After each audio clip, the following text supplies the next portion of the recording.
علاش ما عنديش صحابات؟ اليوم راني راح نحكي لكم حكايتي وعلاش انا وليت ما عنديش صحابات. عندها وقت شويه كنت عايشه في الامارات، وعلى بالكم بهاد لافير، يعني حكيتها لكم ملي. وفما تعرفت على واحد الطفله من الجنسيه الفلبينيه، كان اسمها لوفيلا. اوكي، هذا الطفله انايا كنت نبغيها صح، وكنت دايرتها كاختي، ولكن ماشي قاع اللي يضحك لك في وجهك يحبك. هذو من اول دروس بديت نتعلمهم في حياتي وسقالي الاولين. هذا الطفله كانت تبان بيان وجونتي، وانا كنت نحبها ونتعامل معها كاختي.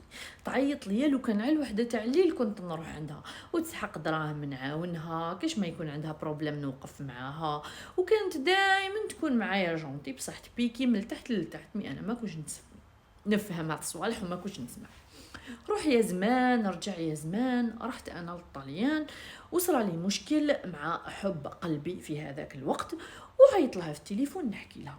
وكي رجعت واش نديكوفري بلي دارتني قصره، وحكات صوالحي الخاصين للبنات اللي كانوا يخدموا معايا، اللي انا كنت نكره وحده فيهم ما نشمهاش، وهذيك الطفله كانت من البانيا.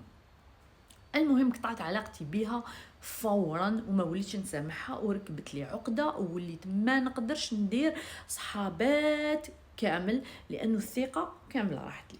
وانتم احكوا لي حكاياتكم مع البنات كيفاش، ومع صديقاتكم في التعليقات. يلا.